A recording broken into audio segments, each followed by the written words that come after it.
네, 도마복음 이어서 합니다. 전에 31장까지 했죠? 그 앞전 장 중에서 보면 술 취한 자 이야기가 나왔잖아요. 앞전 영상에 나와 있어요. 이 앞전 바로 영상에 도마복음 모두가 술 취해 있으나 그러나 목마른 자는 볼 수가 없다라는 예수님 말씀에서 술 취한 자에 대해서는 이렇게 여러 번 말을 했는데 목마른 자는 없도다 보지 못하였다. 이 목마른 자 이제 이거에 대해서는 좀 더 이야기를 자세히 못했구나 하는 게 보이더라고요. 제가 올렸던 걸 보니까. 그래서 그 부분에서 좀 더 이야기를 드리려고 해요. 그러면서 도마복음 연결해서 나갈게요. 여기서 목마른 자는 보지 못하였다 할 때 그 목마른 자란 바로 두 가지 측면을 볼 수 있죠. 바로 하나는 이 세상을 향해서 갈구하는 그런 목마름이죠. 내가 원하는 바를 원하는 그런 갈망 그런 걸 갖다가 목마른 자라고 표현하기도 하겠지만 또 하나는 뭐예요? 자기 본성에 대해서 보고자 하는 그런 목마름은 사람은 자기 본성에 대한 깨달음을 얻고자 하는 자기 마음에 대해서 깨달으려 하는 이러한 목마른 자는 보지 못하였다. 이런 말씀으로 두 가지 해석을 할 수 있죠.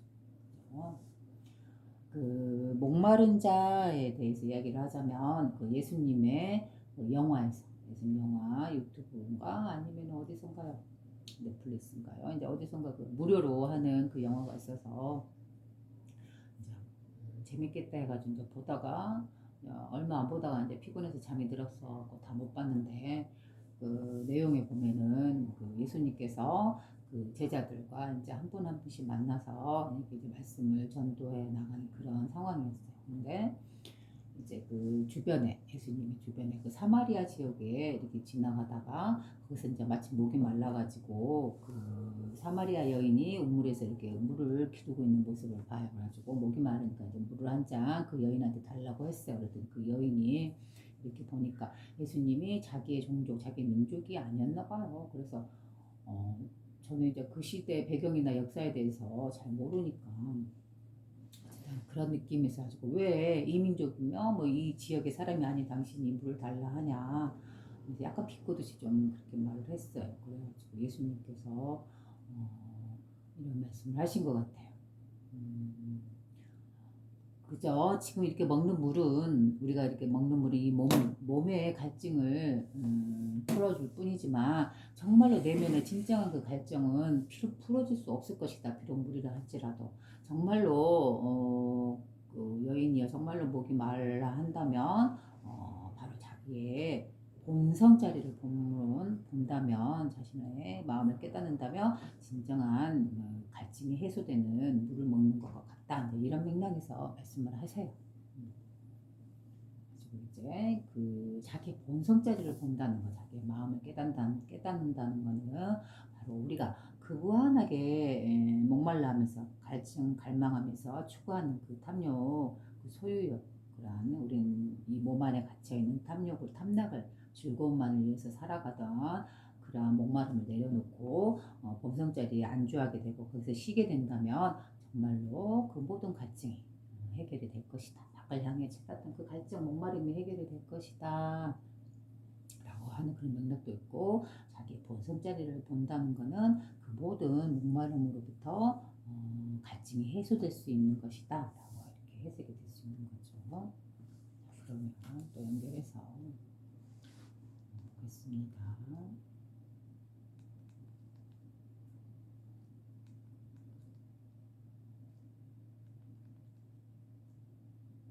도마복음 33장이네요. 예수께서 가라사대 너의 귀로 내가 듣는 것을 너희 집 지붕 위로 위에서 타인의 귀로 전파해라. 그 어느 누구도 등불을 켜서 대박 아래에 감추거나 또는 숨겨진 장소에 두거나 하지 않는다. 오히려 그것을 등경 위에 올려놓나니 이는 집안에 들어오고 나가는 모든 사람들로 하여금 그 빛을 보게 하려 함이니라. 다시 1장으로 올라가서 다시 한번 볼게요. 예수께서 가라사대 너의 귀로 내가 듣는 것을 너희 집 지붕 위에서 타인의 귀로 전파해라. 바로 예수님께서 말씀하신 걸 들은 그대는 너희 지붕 위에 올라가서, 즉 높은 곳, 사람들이 모두 볼 수 있는 곳으로 올라가서 다른 사람들에게 귀로 들을 수 있도록 전파해라. 즉 예수님의 말씀을 들었다면, 공부했다면 그거를 나 혼자 즐기고 나 혼자 누리고 나 혼자 휴식하기보다는 그 즐거움을 다른 사람들과 함께 공유해라, 전파해라, 이 말씀이신 거죠.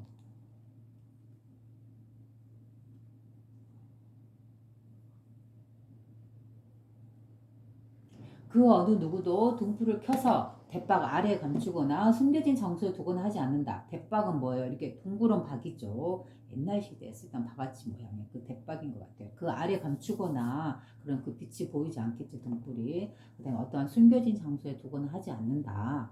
그래서 우리는 등불을 켜는 이유가 뭐예요? 모두가 보고 환하게, 유익하게, 그 사람들의 삶에 도움이 되게 하기 위해서 이 등불을 켜잖아요. 그죠? 마치 우리가 배우는 이 본성자리를 보려고 하는 것. 그것이 바로 등불과 빛에 비유되고 있는 것 같아요. 그죠?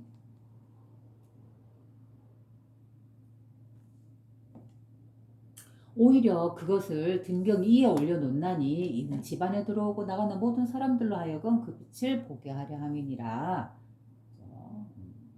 등경 위에 이렇게 좀 높은 곳 그 위에 올려놓죠. 그죠? 우리가 이제 이 등불이라 하면 지금은 이렇게 전기를 통해서 이렇게 빛을 우리가 사용하고 있지만 옛날 시대에는 우리가 살아봐서 말하자면 그 조금만 어떠한 거에 이렇게 불을 조금 켜고 약간 마치 촛불같이 그런 것을 이렇게 사용해서 어두운 방안을 밝히고 했잖아요. 그죠? 이러한 것을 이 등불은 높은 곳에 올려놓잖아요. 위에 올려놓나니 이는 집안에 들어오고 나가는 모든 사람들로 하여금 그 빛을 보게 하려 함이니라. 그죠? 여기서 집안에 들어오고 나가는 모든 사람들로 하여금 그 빛을 보게 하려 합니다. 그래서 그 빛이라는 건 뭐예요? 바로 이 본성자리, 자신의 본성자리를 보게 하려 함이다. 이 말씀이시죠. 바로 뭐라고요? 예수님께서 하신 말씀은 모두가 다 이 빛을 보려 하려 함인데 바로 이 본성자리. 깨달음의 마음의 깨달음의 자리죠. 이 자리 하나를 밝혀서 환하게 등불로서 빛으로서 비추어서 그 안에 그 모든 삶을 살아가는 그 사람들을 에게 도움이 되고 그죠? 삶에 유익하게 지혜로운 도움이 되기 위해서 말씀을 하셨던 거죠. 바로 그 빛을 보게 하려 합니다. 자신의 본성을 보려 하게 합니다. 말씀이죠. 그러니 어때요? 여기 예수님 말씀처럼 우리도 예수님의 말씀의 진리를 우리가 스스로 마음으로 깨닫고 또 스스로 공부하다가 부족하면 또 다른 누군가가 이렇게 살펴파는 이야기해주는 그러한 것들 좀 더 귀담아 들어보고 또 참조해서 또 역시 스스로 공부해서 깨치워 나아가고 이런 지혜를 습득하고 나서 자신의 본성자리를 본 사람들은 어때요? 완벽하게 먼저 자신의 것으로 만들어야겠죠. 자신의 삶을 통해서 살아가는데 구현해 내가면서 이렇게 살아가야겠죠. 그러면서 동시에 또 예수님께서 뭐라고 하시나요? 혼자만 듣고 끝내지 말고 또 이거를 또 다른 사람들에게 공유하고 가르치고 전파해라. 라고 하는 거죠.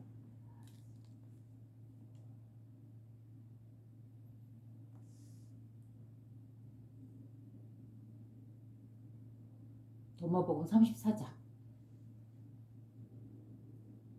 예수께서 가라사대 눈먼 자가 눈먼 자를 인도하면 둘이 다 구덩이에 빠지리라.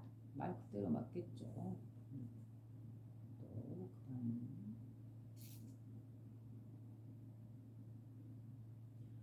그래요. 이제 34장은 이거 한 구절로 끝나네요.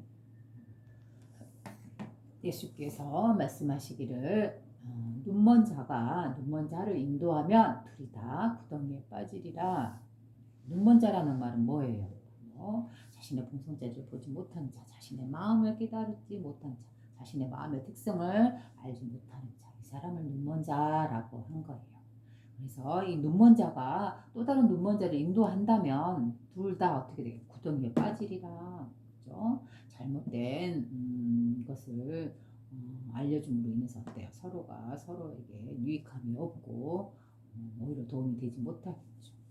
그죠? 그럼 어때요? 우리는 눈 밝은 자가 되야겠죠. 되고 맨날 여기 예수님께서 말씀하신 것처럼 귀 있는 자가 돼야겠죠. 즉 들을 귀가 있는 자는 모두 들어라 하신 것처럼 이 말은 뭐예요? 예수님의 가르침에 마음을 활짝 열고 어떤 장벽을 두지 않고 종교네 종교가 아니네 내가 좋아하는 종교네 좋아하는 종교가 아니네 이러한 겉으로 드러난 틀을 깨버리고 그죠? 그냥 지혜로움 그거 하나 범성자리 하나를 가르치는 그 말씀을 우리가 배우는 거죠. 그죠? 눈먼 자가 눈먼 자를 인도하면 둘이 다 구덩이에 빠지리라.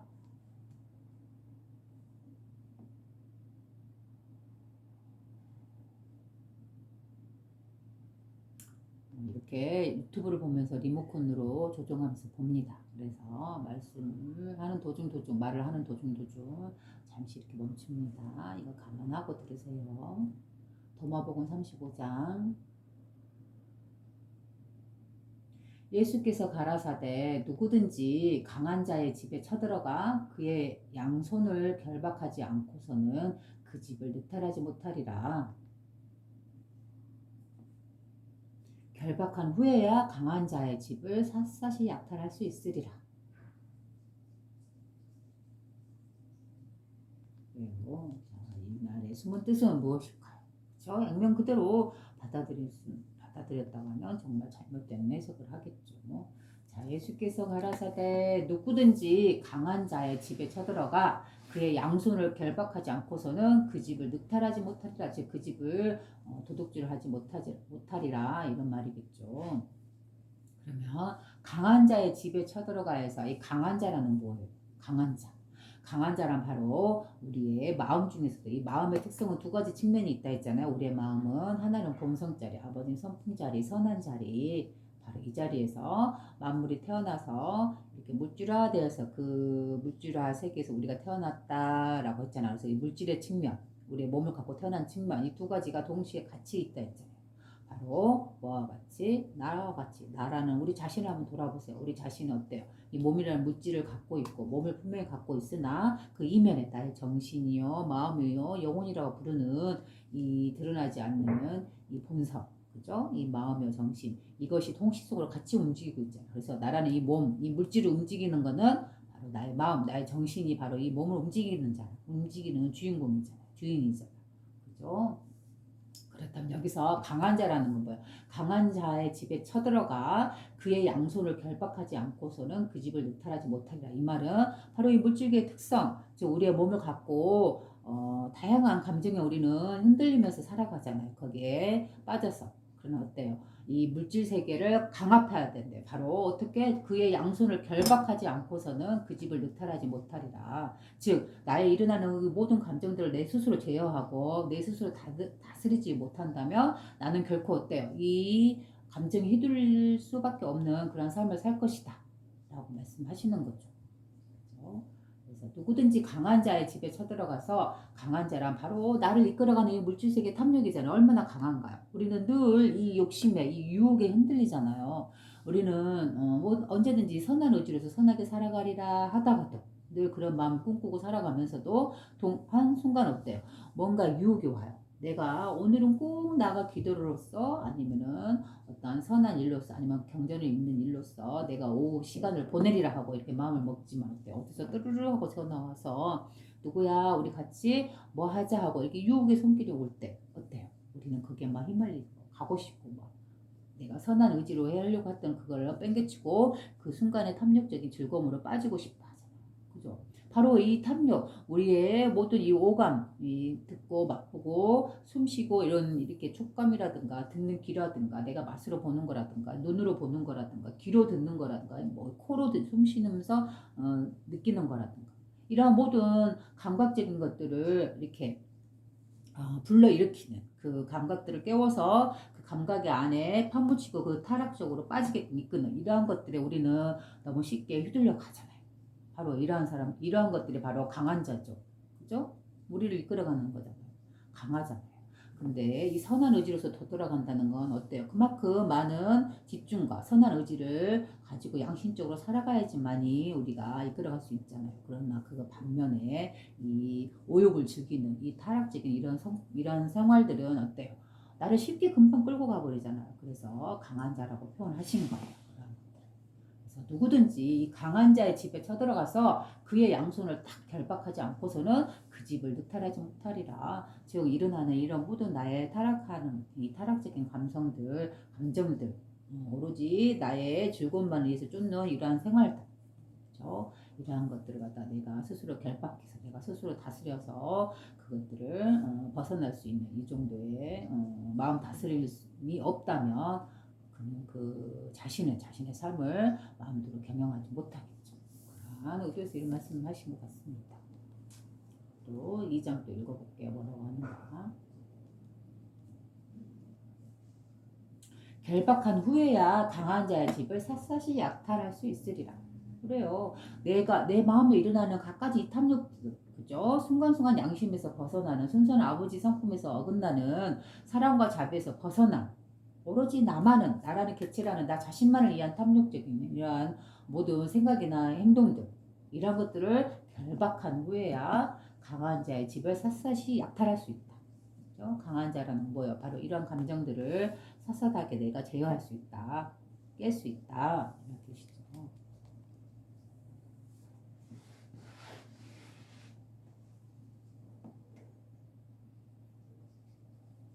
36장입니다. 도마복음.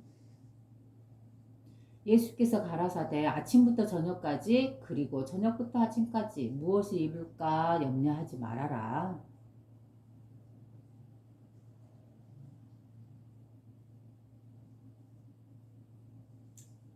그래요. 이걸로 또 끝나네요. 아침부터 저녁까지 저녁부터 아침까지 무엇을 먹을까 염려하지 말라. 그래요.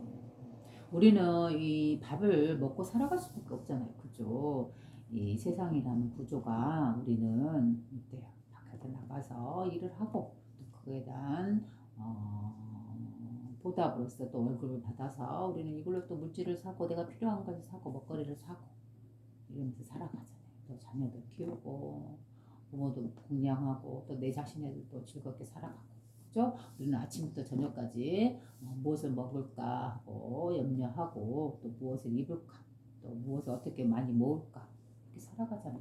이건 지극히 자연스러운 거죠. 이거 나쁘다고 볼 수 없는 거예요. 지극히 자연스럽고 지극히 당연한 거예요. 우리 삶이 이렇게 살아가는 거죠.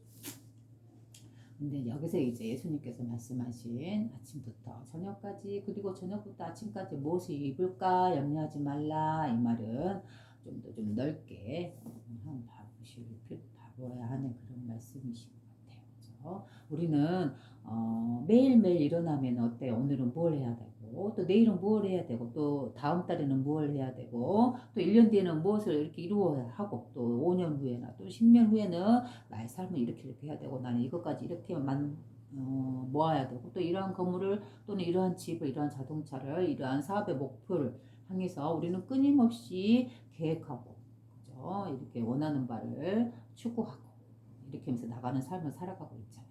그죠? 이러한 것들을 좀 더 좀 내려놓고 모아야 될까요?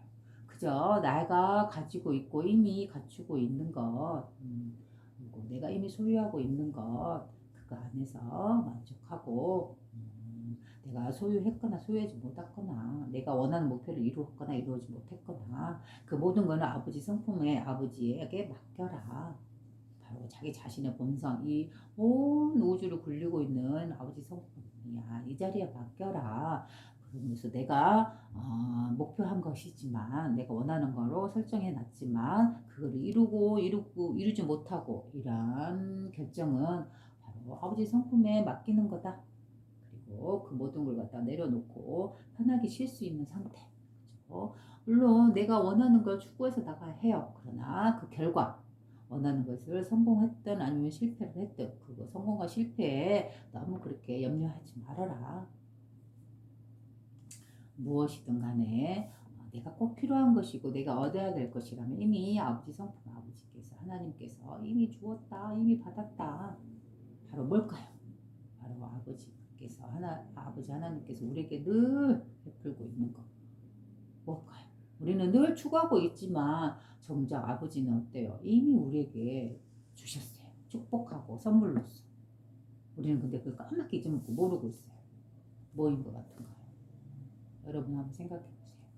분명히 하나님 아버지께서는 우리에게 태어나면서부터 또 살아가는 동안 심지어 그 순간 돌아가는 죽음으로서 돌아가는 그 순간까지 우리는 늘 이 아버지의 사랑 안에서 살아가고 있어요.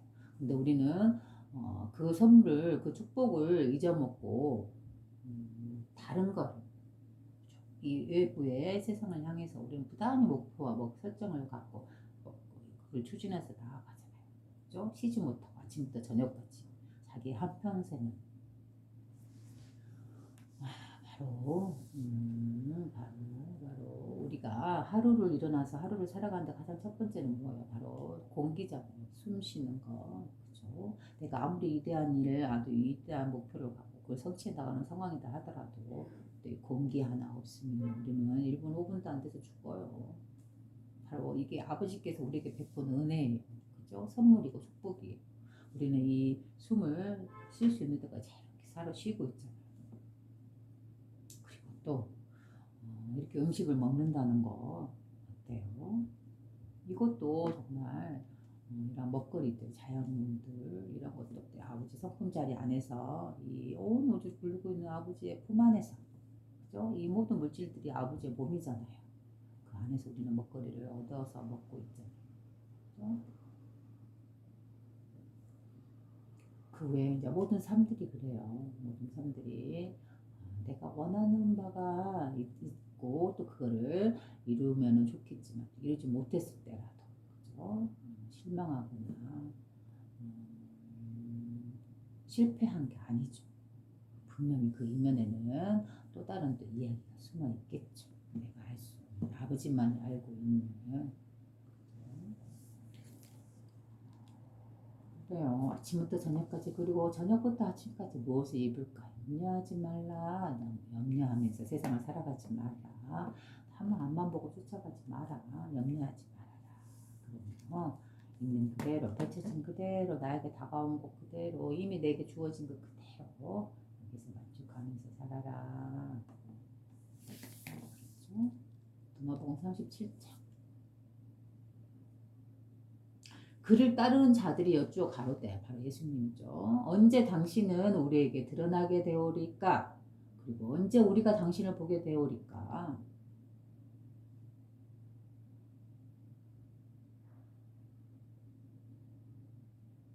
예수께서 가라사대 너희가 부끄럼 없이 달가 벗을 때 그리고 너희가 어린 아이들처럼 너희 옷을 벗어 발 아래 두고 짓밟을 때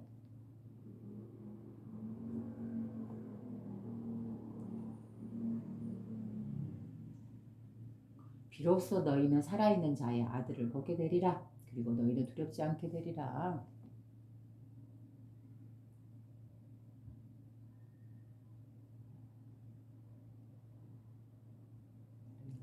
다시 37장. 그를 따르는 자들이 즉 예수의 제자들이죠. 예수님께 가로되 또는 그 외에 꼭 제자가 아니더라도 그 외에 무리들도 있겠죠. 언제 당신은 우리에게 드러나게 되오리까? 그리고 언제 우리가 당신을 보게 되오리까? 그렇다면 여기서 당신이라는 거는 뭐예요? 예수님을 말씀하신 게 아니죠. 여기서. 왜냐면 어때요? 그때 제자나 또는 그 외에 따르는 무리들 그 사람들이 육안으로 분명히 예수님을 볼 수 있잖아요. 그죠? 그렇다면 여기서 당신이란 뭐예요? 예수님을 자체를 말하는 게 아니고 바로 이 하나님의 성품자 이 자리를 당신이라고 표현한 거라고 봐야 되겠죠. 언제 당신은 우리에게 드러나게 되오리까? 그리고 언제 우리가 당신을 보게 되오리까? 분명히 예수님 앞에 계시니까 우리가 볼 수 있겠죠. 그렇다면 그 당신이란 대상은 예수님이 아니고 바로 예수님께서 늘 말씀하신 그 성품 자리, 하나님 자리, 바로 그 자리를 당신이라고 표현한 거죠. 이렇게 보시면 이해가 되겠죠.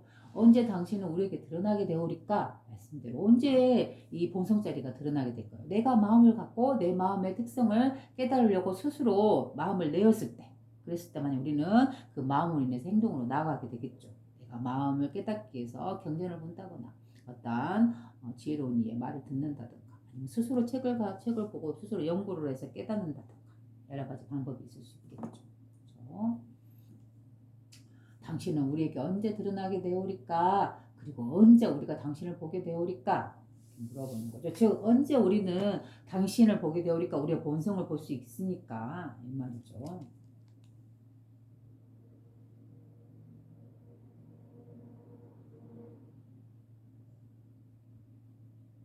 예수께서 가라사대 너희가 부끄럼 없이 발가 벗을 때 그리고 너희가 어린 아이들처럼 너희 옷을 벗어 발 아래 두고 짓밟을 때 먼저 우리가 어떻게 하면 우리의 본성을 볼 수 있습니까? 하고 물었을 때 너희가 부끄럼 없이 발가 벗을 때 그죠?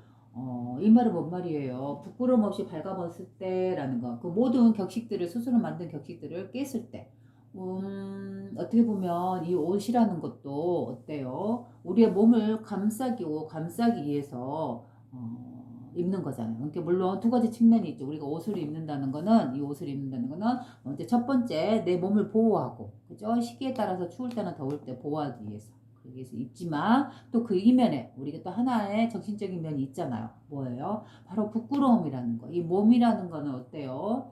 드러내면은 사람들이 보면 부끄럽다 그래서 이거 옷으로서 이렇게 가리잖아요. 이게 두 가지 측면이죠. 몸을 보호하는 거, 또 부끄러움을 위해 내 몸에 보이는 걸 부끄러워하기 위해서 이 옷을 입잖아요. 그죠?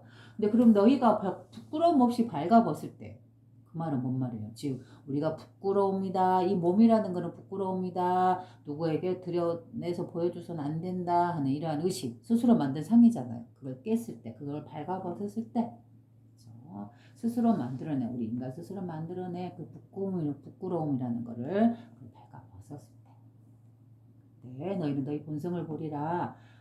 그 말이 뭔 말이에요? 이 몸 자체는 어떻게 보면 어때요? 아무런 부끄러움이라든가 뭐 어떠한 수치심이라든가 이 몸을 드러내 보였을 때 그러한 제약이라든가 보여서는 안 된다라든가 이런 건 어때요? 인간 스스로 이 인간 사회를 이끌어가기 위해서 질서 있게 이끌어가기 위해서 스스로 만들어낸 규칙이고 그거는 사회적인 약속이고 그래서 우리가 그걸 지키면서 살아가잖아요.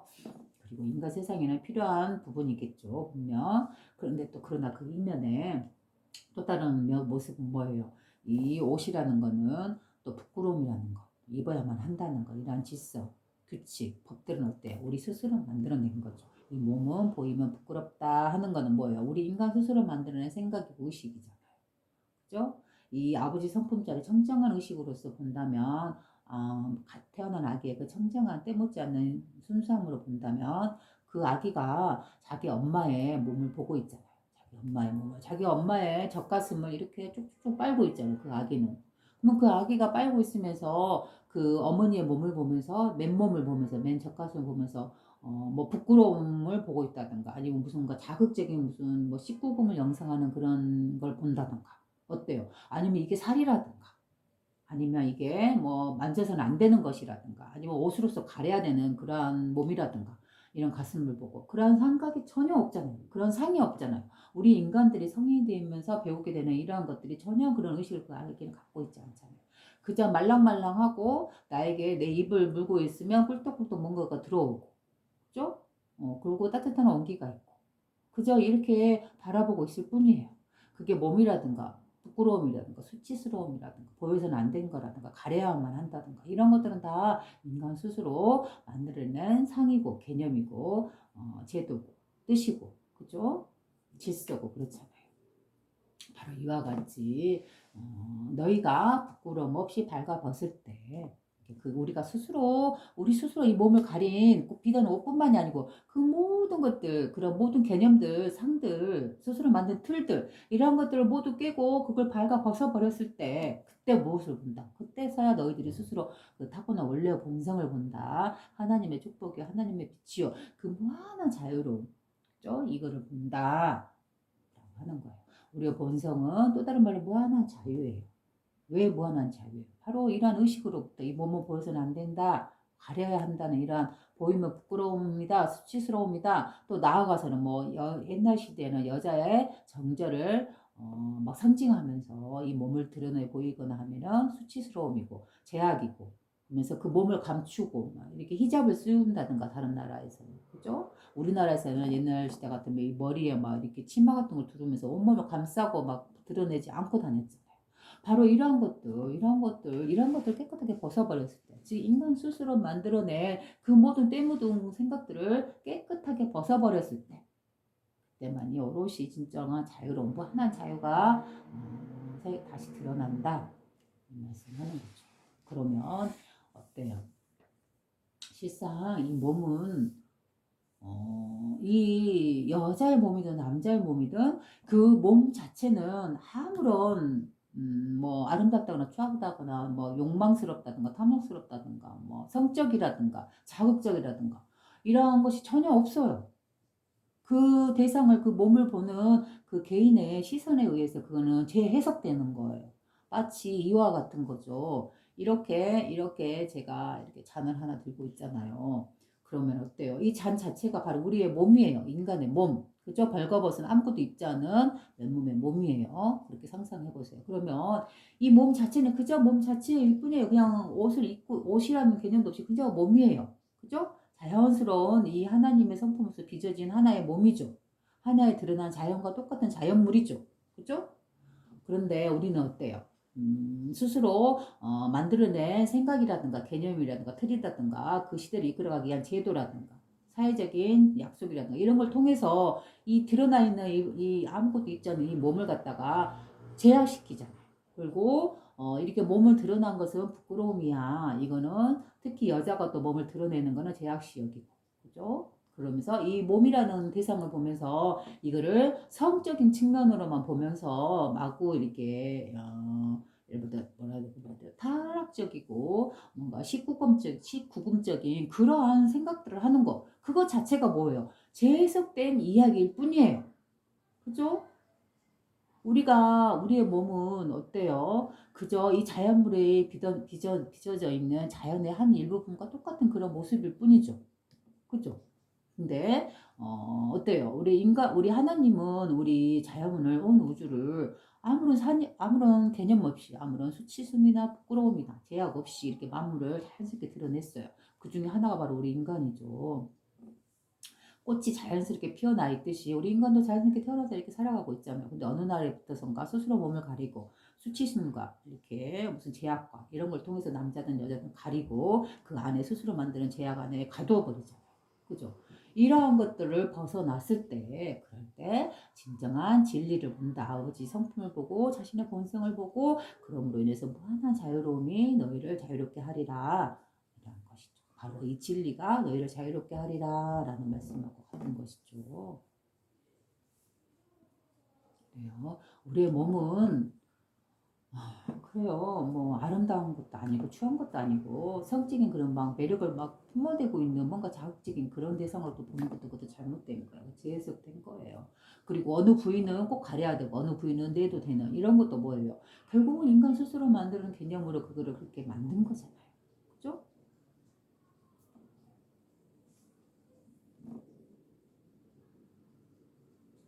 우리는 동물이나 이런 자연물이나 이러한 대상을 보고 식물이나 이러한 대상을 보고 어느 부위는 가려야 돼, 어느 부위는 안 가려도 된다 이렇게 생각 안 하잖아요. 그죠? 근데 왜 우리 인간 스스로는 어느 부위는 가려야 되고 어느 부위는 안 가려도 된다. 이건 우리 스스로 만드는 제약이잖아요. 그죠? 제약이라는 게 뭐 나쁜 악 그런 의미 아니고 제도, 습관, 관습 이런 말이에요. 그래서 우리의 몸을 어때요? 다양한 시선으로 볼 수 있어요. 여자든 남자든 이 벌거벗은 아무것도 입지 않는 그 몸을 그걸 아름다운 하나의 조각품으로서 하나의 아름다운 그림으로서 이렇게 그려내는 예술가도 있잖아요. 그죠? 아름다움의 대상인 거죠. 영감을 주는 대상인 거죠. 근데 또 누군가는 어때요? 이 여자의 남자의 이거 아무것도 입지 않은 거치지 않은 몸을 자기 수준의 생각으로 저건 아주 탐욕적이고 욕망적이고 성적인 매력으로 막 이런 식으로 보는 사람들이 있는 거죠.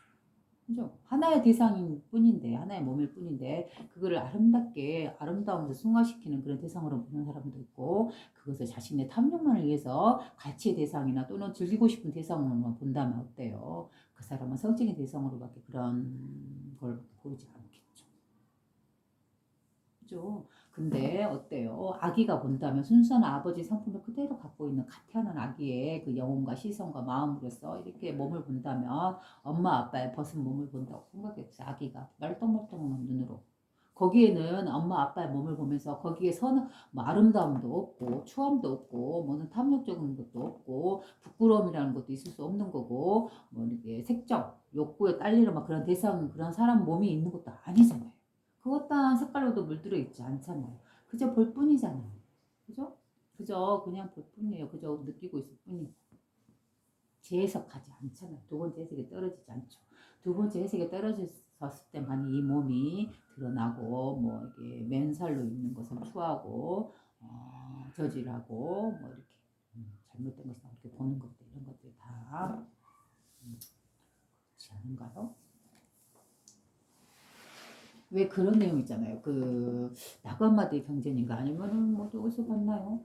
그 처음에 뭐 아담과 이브가 태어났는데 그 막 이렇게 스스로 뭐 몸을 뭐 가렸다는 부분이 아우 다른 데서 봤나? 이건 일단 넘어갈게요. 정확하지 않으니까 음,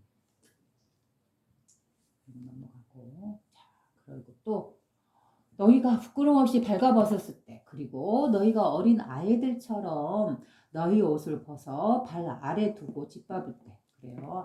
아이들이란 말은 앞전에 나왔잖아요. 그 어떤 하나의 밭이 있으면 그 밭의 주인이 따로 있고 그 안에 그 밭을 경작하고 하는 거 약간 농부와 같은 그죠. 농부긴 농부인데 자기 밭이 아니라 주인의 밭을 일구어주는 약간 노비 같은 개념의 그런 아이들 그런 느낌인 것 같아요. 정확하지는 않지만 그리고 너희가 어린 아이들처럼 너희 옷을 벗어서 발 아래에 두고 짓밟을 때 바로 그 시대의 그 풍습이나 그런 광경, 풍경을 말씀하신 것 같아요. 빗대어서.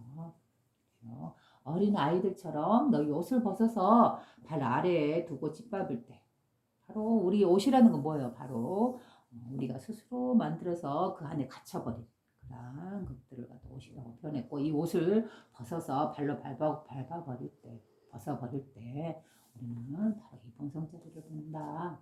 모든 상을 깼을 때만이 밝은 게 드러난다. 라고 말씀하시는 거죠.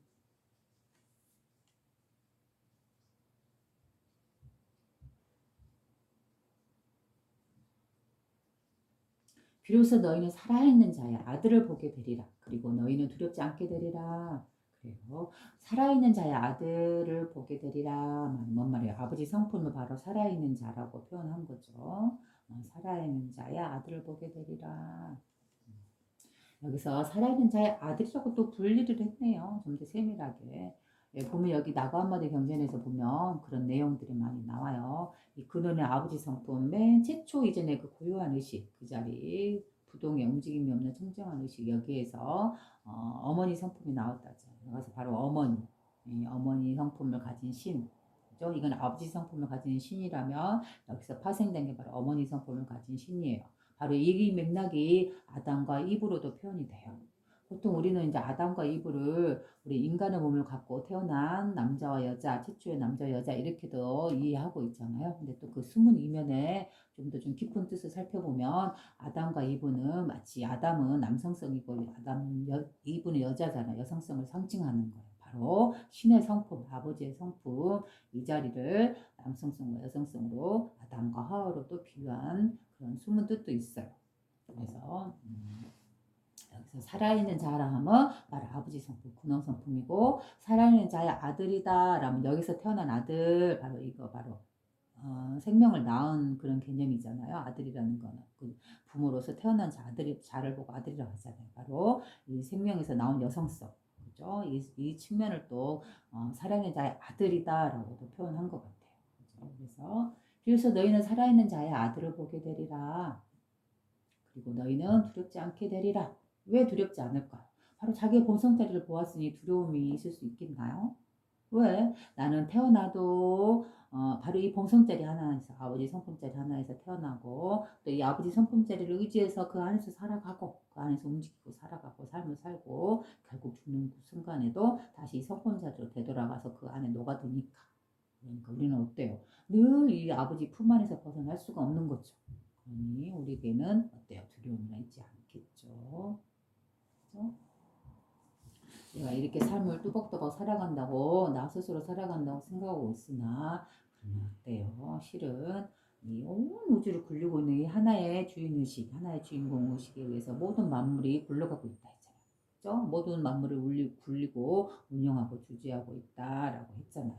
바로 이게 하나의 의식의 전지전능한 능력이다. 그래서 이거를 하나님하고 높여서 이렇게 상중하해서 부르는 거지. 실제로 그러한 신적인 존재가 하나님이라는 존재가 이렇게 몸을 갖고 있어서 어느 천상세계에 계신다 하고 해석하면 되겠죠. 그렇죠? 너희는 비로소 살아있는 자의 아들을 보게 되리라. 즉 자신의 본성자리를 보게 되리라. 알죠? 어찌할 때 자기가 입고 있던 그 옷들을 모두 벗어버렸을 때, 즉 여기서 옷이란 바로 우리 스스로 만들어낸 모든 개념, 지식, 상, 틀, 언어, 개념, 그죠? 이러한 것을 깨끗하게 버렸을 때만이 오로지 자유롭고 무한하게 자유롭고 무한하고 청정한 자신의 본성이 밝게 드러난다. 바로 그 본성 안에 있을 때 우리는 그 모두 두렵지 않게 되리라. 그죠? 이 우리 인간을 억압하는 거, 두렵게 하는 것이 뭐예요? 두려움을 조장하고 우리를 두려움 안에 몰고 들어가는 거. 그것은 바로 우리 스스로 만들어낸 개념이고 언어고 지식이고 틀릴 수 있어요. 바로 우리 스스로 만들어낸 그 제도가 우리를 더 두렵게 할 수 있는 거죠. 바로 어떻듯이. 바로 옛날 시대만 해도 어때요? 여성은 그 몸을 드러내면 안 된다 해서 꽁꽁 감싸고 여전히 지금도 어느 나라에서는 또 여성을 이렇게 더 감싸고 제약하고 있죠. 드러내는 것을. 바로 이러한 어두운 법을 스스로 만들어서 그 안에 사람을 제약시키고 그 안에 가두어 버리고 그 사람들을 두렵게 만들고 그걸 어겼을 때 어때요? 그러한 풍습이 강하게 남아있을 때는 그런 것을 어기는 여성들이라든가 사람들을 죽이기도 하잖아요. 그죠? 바로 이렇게 이런 두려움을 어때요? 누가 만들었어요? 스스로 만들어낸 거잖아요. 그리고 그 안에 갇혀서 두려워하고 있잖아요. 그걸 깨지 못하고. 그래요. 이렇게 말씀하시는 거죠. 결국 보면은 두려움도 우리 스스로 만드는 거고 자유로움도 우리 스스로 만드는 거네요. 그렇죠?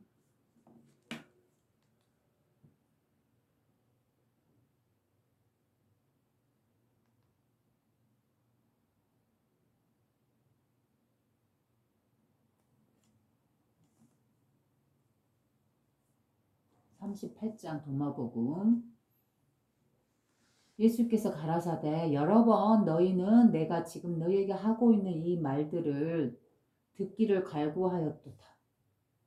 그리고 너희는 이 말들을 다 이 말들을 다시 읽어볼게요.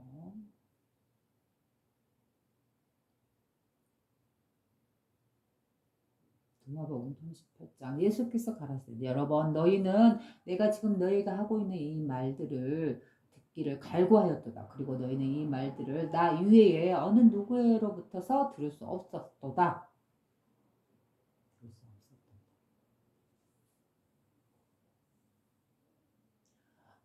너희가 나를 구하고자 하나 나를 발견하지 못하는 그런 날들이 있으리라. 다시 38장 1절부터 읽어볼게요.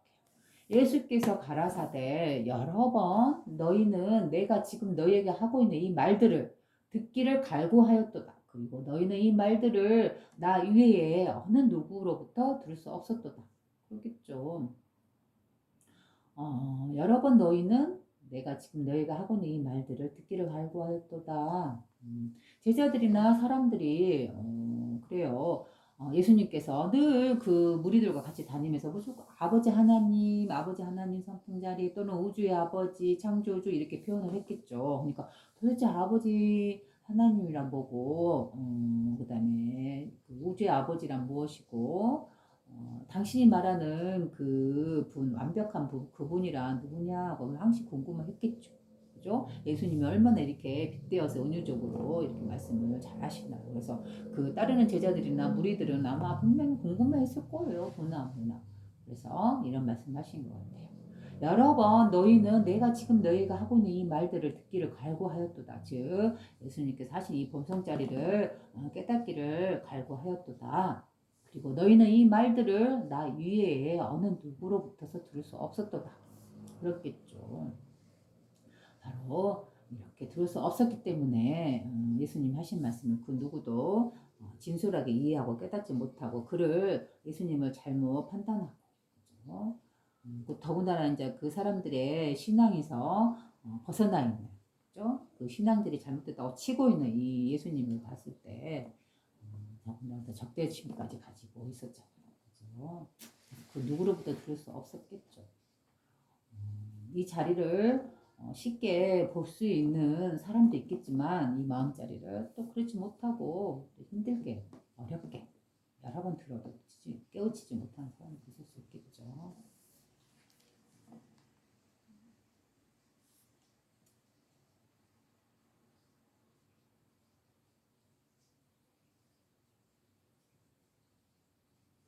너희가 나를 구하고자 하나 나를 발견치 못하는 그런 날들이 있으리라.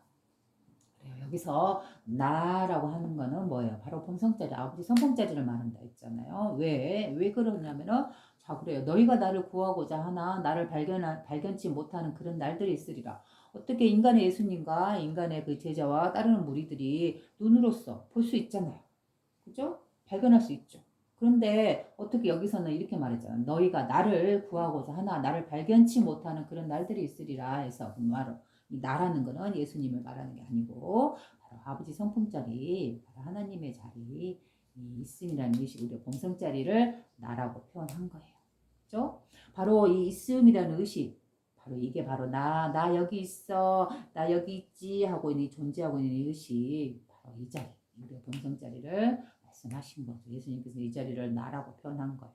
바로 우리도 누구야? 너 어디 있니? 그러면 나 여기 있지. 나 여기 있어 하고 말하는 이 나.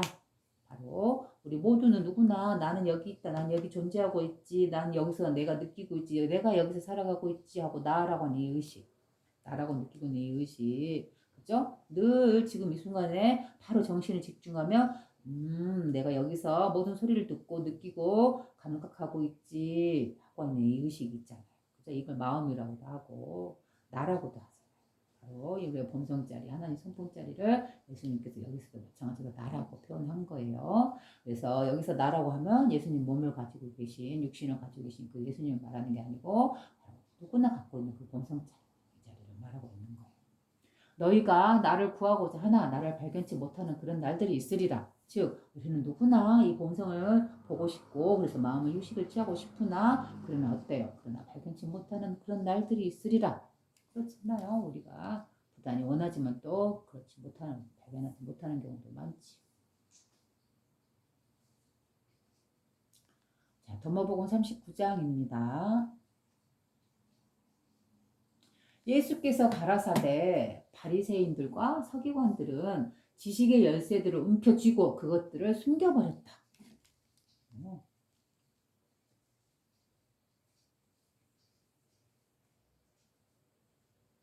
그들은 그들 자신이 지식의 세계로 들어가지도 않았고 그 다음에 또 들어가고자 하는 자들이 들어가도록 허락하지도 않았다.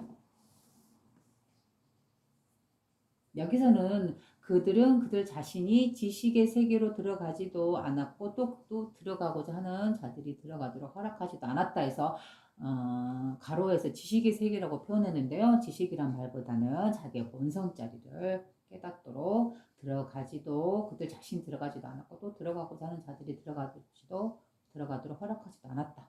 이렇게 표현하는 게 더 맞을 거예요. 그러므로 너희는 뱀처럼 지혜롭고 비둘기처럼 순결하라.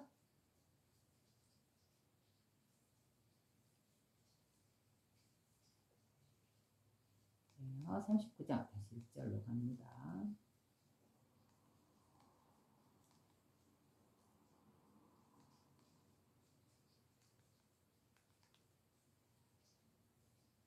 예수께서 가라사대 바리새인들과 서기관들은 지식의 열쇠들을 움켜쥐고 그것들을 숨겨버렸다. 이 말씀은 뭐예요? 바리새인들은 아마 이제 저도 잘 몰라요. 그런데 바리새인들이 아마 예수님께서 살고 계시던 그 시대에 같이 살던 어떤 민족이나 되겠죠. 그렇죠? 이건 대해서 좀 더 내가 잘 알고 관심을 가지고 알아서 여러분들께 또 말씀해 주면 좋겠지만 어쨌든 성경에서는 이제 저는 그 성경 예수님의 말씀 자체에 집중해서 그걸 갖다가 깨닫고 또 공부해서 여러분들과 나누는 거에 목적이 있지, 예수님이 살았던 그 역사라든가 그 시대라든가 그런 배경에 그렇게 관심이 없어요. 그래서 정확하게 바리새인들에 대해서 설명할 수는 없지만 어쨌든 예수님 시대에 같은 그 동시대에 살았던 그 민족들 중에 한 부분인 것 같아요. 그 바리새인들은 예수님이 보시기에 이 진리를, 하나님의 성품자리를, 누구나 갖고 있는 본성자리를 숨겨버렸대요. 드러내지 않게 했다. 이 말씀을 이렇게 말씀하고 계세요. 바리새인들과 서기관들은 지식의 열쇠들을 움켜쥐고 그것들을 숨겨버렸다.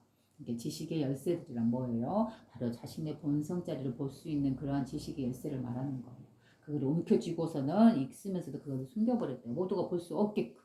즉 바로 그 종교라는 기능을 종교라는 그런 것을 갖고 있는 사람들이 오히려 그걸 갖다 종교를 활용해서 진실로 종교에서 가르쳐지고 가르치고자 하는, 즉 예수님께서 여러 사람들에게 알리고자 하는 그 가르침, 그걸 갖다가 숨겨버리고 오히려 숨겨버리고 그것들을 움켜쥐고 나서 보여주지 않았다.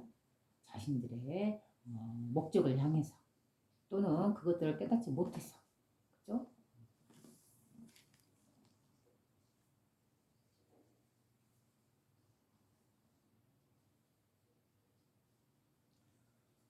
그들은 그들 자신이 지식의 세계로 들어가지도 않았고, 즉 본성을 깨닫지도 못했고, 또 들어가고자 하는 사람들을 들어가도록 허락하지도 않았다. 바로 바리새인들이라든가 서기관들이라든가 이런 사람들이 이런 사람들을 가르치는 그러한 자리에 있었나 봐요. 그리고 특히 그 종교적으로 그 시대의 그 신앙에서 가르치는 그런 종교들의 핵심, 즉 예수님께서 가르친 이 본성을 보는 것 하나에 이거 하나뿐인데 여기에 대해서 알지도 못하고 또 오히려 그 알지도 못하는 수준에서 다른 사람들이 궁금해하는 것도 가지도 못하도록 막아버렸다는 거죠.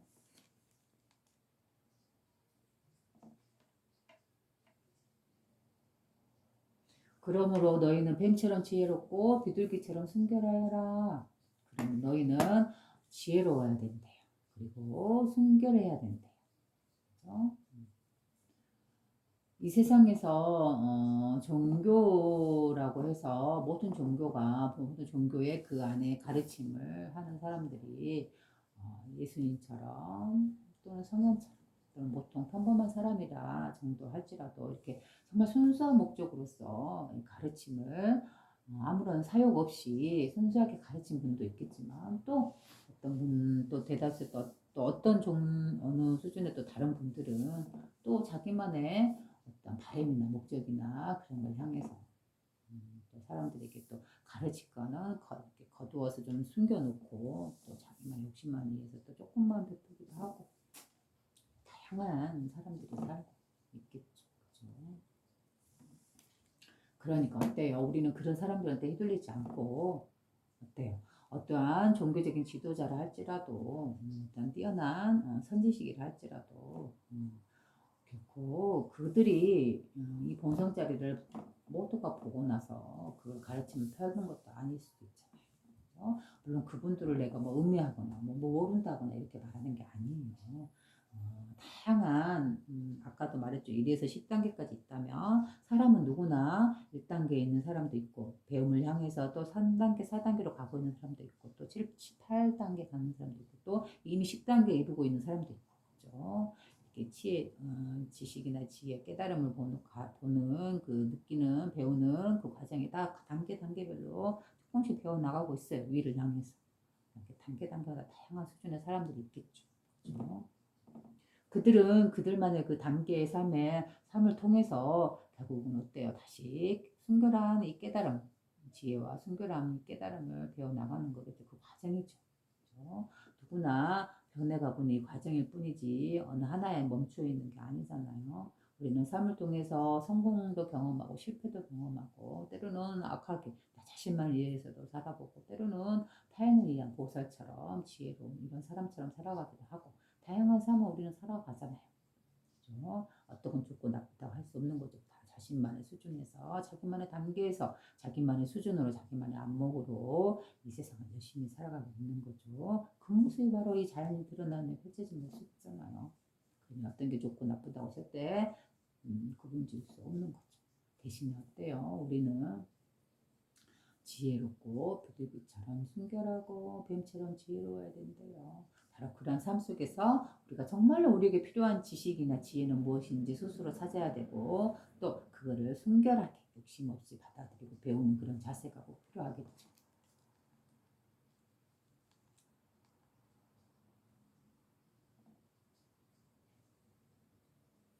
누가복음 40장이네요.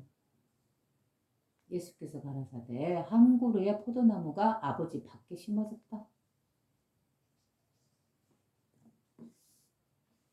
그 나무는 견고하지 못하므로 그것은 뿌리채 뽑힐 것이며 멸망할 것이다.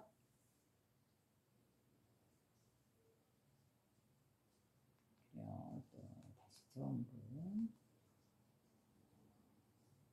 누가복음 40장 예수께서 가라사대 한 그루의 포도나무가 아버지 밖에 심어졌다. 여기서 아버지 밖에 심어졌다 이 말에 의미가 있죠. 한 그루의 포도나무가 아버지 밖에 심어졌다. 그 말은 뭔 말이에요? 한 그루의 포도나무는 마치 우리 사람과 똑같이 그렇게 표현한 것 같아요. 한 사람이 아버지 밖에 심어졌다 이런 뜻으로도 볼 수 있죠. 그럼 아버지 밖에 심어졌다라는 건 뭐예요? 자신의 이 아버지라는 게 본성자리죠. 하나님 성품자리. 바로 아버지 밖에 심어졌다라는 말은 뭐예요? 우리가 갖고 태어난 이 하나님 본성자리, 우리의 본성자리를 벗어나서 살아가고 있는 삶. 그거를 한 그루의 포도나무가 아버지 밖에 심어졌다라고 이렇게 말씀하셨네요. 그 나무는 견고하지 못하므로 그것은 뿌리째 뽑힐 것이며 멸망할 것이다. 바로 그 나무는 견고하지 못하다. 왜 견고하지 못하다는 거예요? 자신의 아버지의 본성에서 벗어나서 있는 것이기 때문에. 즉 우리란 사람은 자신의 아버지의 성품, 자신의 본성 안에 견고하게 존재하고 있을 때 그 사람은 어때요? 그 어떤 두려움이나 어떤 공포라든가 어떤 괴로움이라든가 그 모든 감정의 희노애락에서 우리는 벗어날 수 있는 거잖아요. 이 본성자리가 바로 그러한 힘이요. 그러한 권능을 갖고 있는 그 자리잖아요. 그죠? 그래서 우리가 이 자리, 아버지 자리에서 벗어나 있다라는 우리의 본성을 보지 못하고 살아간다는 건 견고하지 못함으로 그것은 뿌리째 뽑힐 것이며 멸망할 것이다. 우리의 삶은 뿌리째 힘들 것이며 결국은 너무 힘들게 될 것이다.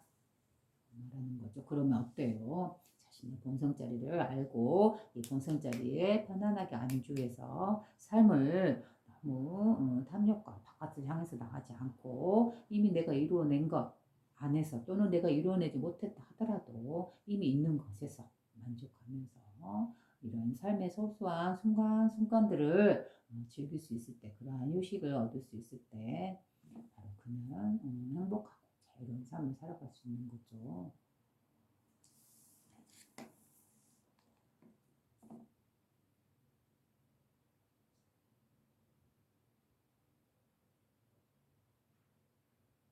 도마복음 41장입니다. 예수께서 가라사대 손에 무엇이라도 가진 자는 더욱 받게 될 것이요 그리고 가지지 못한 자는 그가 조금 가지고 있는 것마저 빼앗기게 될 것이다.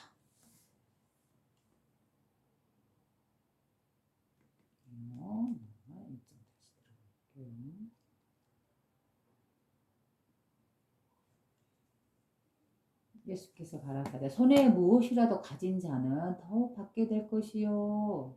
그래요. 여기서 무엇이라도 가진 자 손에 뭐야? 이것도 역시나 본성자리 하나로 이렇게 말씀하신 거예요. 이렇게 다양한 언어로 빗대어서 암묵적으로 드러내지 않고 묵시적으로 이렇게 드러낸 거죠. 손에 무엇이라도 가진 자는 더욱 받게 될 것이요. 그래요. 자신의 본성자리를 깨달은 자는 어때요?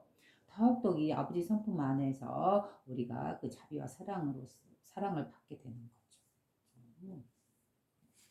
자신의 본성을 깨닫는다는 거, 손에 쥔다는 거, 이건 어때요? 정말 하나님의 축복을 우리가 발견하는 거예요. 하나님의 선물을 우리가 발견하는 거예요. 그럼 더욱더 받게 될 거죠. 바로 받게 된다는 건 이 충만함, 자유로움, 그 어떤 결핍값도 없는 부유함. 그죠? 그 모든 것으로부터 만족과 감사함을 일궈낼 수 있는 그런 것을 얻을 수 있는 것이죠. 그래서 성공자리를 번다는 거는 어떤 물질적인 부유를 누리고 그런 게 아니죠. 물질은 두 번째로 떨어지는 거죠. 바로 성공자리를 보게 되는 거 인해서. 그렇죠? 물질은 죽은 것이고 언젠가는 무성하게 변화되고 내 것이 아닌 것이죠. 근데 이 본성자리 하나 자신이 태어난 그 자리 근원자리를 알게 되면 어때요? 내가 살아있을 때도 내 것이요, 내가 생활해 가는 그 순간에도 내 것이요, 내가 죽음으로서여도 영원히 잃지 않고 바로 내 자리로 원래 나의 자리로 되돌아가는 것이기 때문에 한순간도 나는 그 무엇도 잃을 수 없는 자리죠. 내가 알면 알수록 더욱더 받게 되는 자리죠. 그래서 손에 무엇이라도 가진 자는 즉 자신의 본성을 근원을 본 자는 더욱 받게 될 것이요.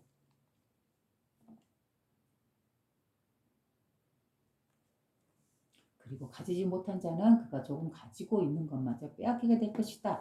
여기서 가지지 못한 자, 즉 자신의 본성, 근원, 영원한 생명의 영원한 부활의 자리, 이 자리를 깨닫지 못한 자는 그가 조금 가지고 있는 것마저 빼앗기게 된다. 조금 가지고 있다라는 뭐예요? 바로 이 몸이죠. 이 몸, 육신. 이 몸은 잠시 조금은 내가 이렇게 쓰고 있고 가지고 있는 거죠. 그러나 결국 어떻게 돼? 결국 빼앗기게 되죠. 바로 죽음이라는 것이 빼앗아 가버리죠. 그러면 어때요? 이 몸이 나가 아니라 진짜 참된 자신은 바로 있음이라는 아버지 성품 무려 본성자리 그가 하나라는 거 무한한 생명의 무한한 부활의 자리 영원한 생명의 자리 영원이라고 부를 수 있는 이 모든 시간과 공간을 초월해서 오로지 지금 여기 현실에 있음이라는 이 의식 그죠? 어떤 시간도 흐르지 않고 멈추어 있는 이 의식 있음이라는 이 의식 이 자리 이 자리에 있으면은 어때요? 어떤 것도 빼앗길 수가 없는 거죠. 그죠? 어떤 것도 잃을 수가 없는 자리죠. 바로 이 자리가 그 모든 만물을 창조하고 그 모든 만물을 소유하고 불리고 결국은 모든 만물을 거두어들이는 참된 주인의 자리이기 때문에 바로 이 자리가 우리의 본성이고 나의 참된 모습이기 때문에 이 몸을 벗어나 참된 나의 정신이요 나의 영혼이요. 그죠?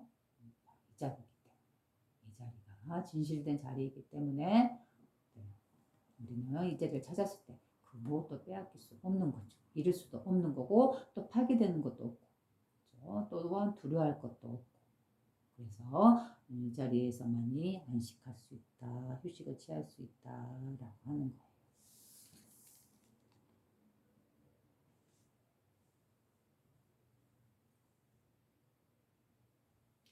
도마복음 42장입니다. 예수께서 가라사대 방랑하는 자들이 되어라.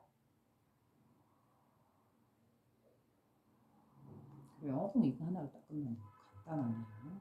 42장 도마복음 예수께서 가라사대 방랑하는 자들이 되어라. 이 말이 뭔 말이에요? 방랑한다. 바로 유랑하거나 떠돌거나 어디에도 묶이지 않는 어디에도 안주하지 않는 어디에도 거하지 않는 어디에도 집착하지 않는 바로 방랑하는 자가 되어라 라고 말씀하신 거죠. 어디에도 집착하지 않는 자가 되어라. 말씀이에요. 그죠? 이 말씀과 똑같이 같은 맥락에서 불교의 석가모니 부처님 고타마 시타르타는 이렇게 또 말씀하시잖아요. 거기서도 수타니파타에선가요? 이날 말이 나와요. 유랑하는 자가 되어라라고 말해요. 바로 여기서 방랑하는 자들이 되어라고 똑같은 말씀이시죠. 거기서 왜 방랑하고 유랑하는 자가 되어야 하냐? 바로 그 말이죠. 어디에도 안주해 있지 말고 그 무엇에도 집착하지 말아라.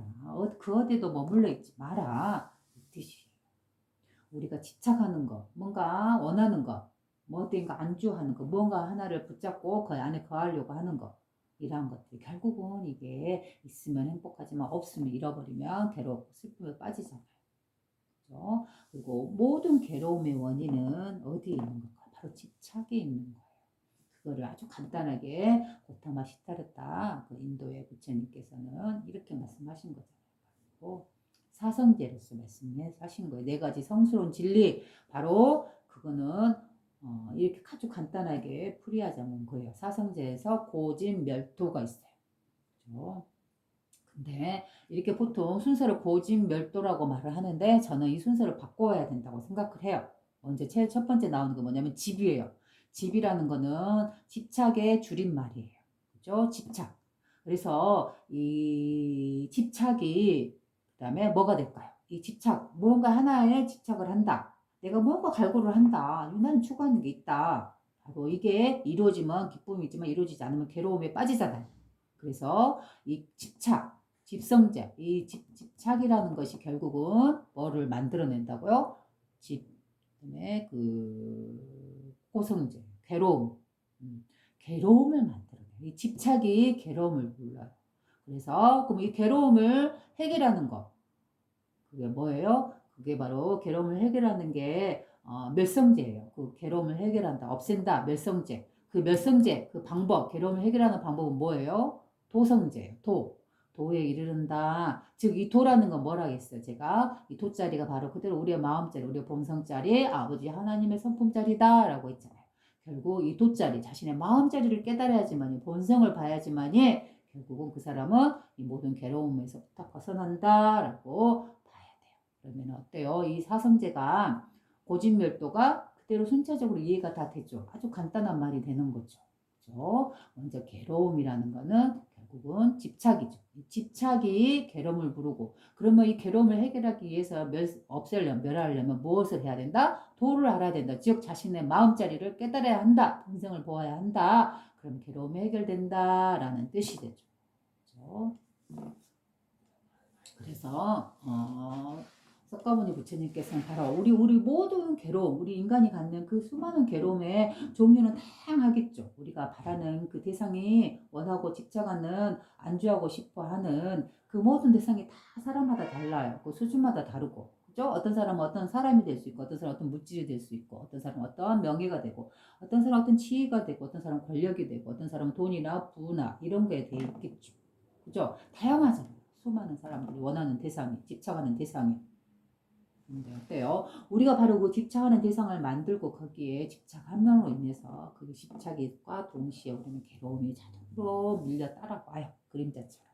집착을 하는 대상이 생겨나면 거기에 반드시 그림자가 따라와요. 이게 바로 괴로움이라는 그림자예요. 그래서 우리가 괴로움을 만들지 않겠다라는 건 뭐예요? 내가 집착하는 대상을 없애겠다라고 보는 걸로 보면 돼요. 그래서 모든 괴로움이라는 거는 어디서 나온다고요? 바로 괴로움, 아니 집착, 집성제, 여기서부터 시작되는 거예요. 그죠? 집착이 있을 때 괴로움이, 이 세상이 괴로움이 되고, 그런 괴로움을 멸하는 거, 없애는 거는 어떻게 해야 되냐? 도자리, 마음자리, 이 자리를 보아야 한다. 본성을 보아야 한다. 그러면서 이게 멸하게 된다. 그죠? 이런 것과 똑같아요. 그래서 초기 수타니파타에서 유랑하는 자, 아마 흐를 유하고 그 옆에 이 랑자 아니면 다른 자가 있는데 분명히 이거하고 비슷한 거예요. 그 어디에도 안주하지 마라. 그 어디에도 집착하지 마라. 그 어디에도 묶여있지 마라. 그 모든 것로부터 벗어나서 자연스럽게 흐르는 자가 되라. 그렇죠? 바로 유랑하는 자가 되어라. 또 여기서는 담당하는 자들이 되어라. 예수님께서 이렇게 말을 하고 계십니다. 이렇게 이야기를 하다 보면 어때요? 서로 예수님이나 석가모니 부처님이나 서로 소통 관통되면서 이 하나의 진리 자리, 이 하나의 근본 자리, 본성 자리를 다양한 언어와 다양한 종교적인 색채로서 표현하고 있는 것뿐이에요. 즉 예수님은 이 하나의 자리를 자신만의 색깔과 언어로서 드러낸 것이고, 또 석가모니 부처님은 이 하나의 본성 자리를 자신만의 색깔과 언어로서 드러낸 것이죠. 그럼 우리는 마음 공부를 하는 우리들은 어때요? 그분들의 이야기에서 공통점, 똑같은 잘 한 자리를 이야기하고 있구나 하고 볼 줄 아는 안목, 바로 이게 우리한테는 꼭 필요해요. 그렇죠?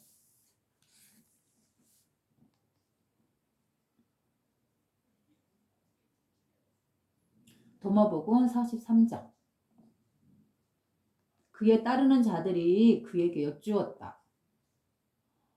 바로 예수님이죠. 예수님을 따르는 자들이 예수님께 여쭈었다. 당신이 도대체 누이시길래 이와 같은 일들을 우리에게 말씀하시나이까? 물었네요.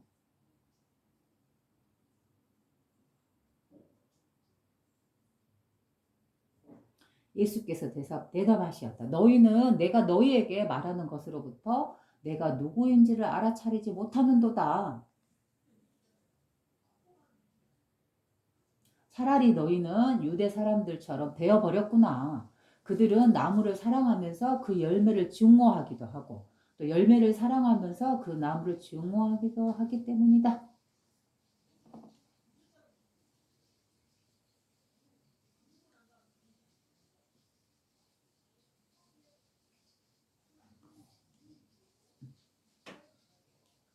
그래요. 43장 다시 1절로 들어가 볼게요. 그에 따르는 제자들이 예수님께 여쭈었다. 당신이 도대체 누이시길래 이 같은 일들을 우리에게 말씀하시나이까? 하고 물었어요. 그죠? 예수님한테 제자들이 말을 한 거죠. 그랬더니 예수님께서는 뭐라고 하십니까요? 너희는 내가 너희에게 말하는 것으로부터 내가 누구인지를 알아차리지 못하는 거다. 내가 말하는 것부터 내가 누구인지를 알아차리지 못하는도다. 즉 예수님이 말씀하시는 건 누누이 말하고 이 본성자리 하나님 성품자리를 그렇게 말을 하나 너희들은 이 자리를 알아차리지 못하는도다.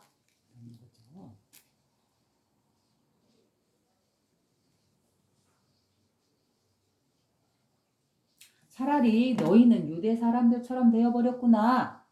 그 유대 사람들이라는 거는 이제 그 시대 이스라엘 사람을 유대 사람이라고도 하나요? 모르겠어요. 정확히. 죄송해요. 저는 정확하게 알지 못하기 때문에 말하지 않을 것이고 차라리 너희는 유대 사람처럼 되어버렸구나. 분명 그 예수님을 못 박해 한 같은 동족의 사람들이죠. 그렇죠? 그 사람들 유대 사람이라고 하잖아요. 자, 그 이면에 내면의 배경의 역사적인 거는 저는 모릅니다. 그래서 말하지 않을 거예요. 모르니까. 그죠? 예수님 말씀만 양성만 합니다.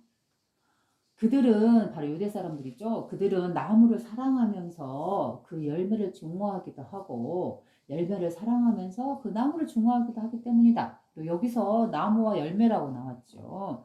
그러면은 나무라는 것은 뭐예요? 바로 이 하나의 우주를 이 하나로 연결된 이 온 우주를 나무라고도 표현할 수 있다고 했잖아요. 왜? 바로 이 하나의 근원의 성품 자리에서 만물이 태어났기 때문에 바로 이 하나의 나무로서 하나의 기둥이 하나의 뿌리로서 올라와서 만 가지 천 가지 갈래로 나누어져 있는 이 모습 바로 이게 이 우주의 모습도 그대로 이렇게 나무처럼 생겼기 때문에 그래요.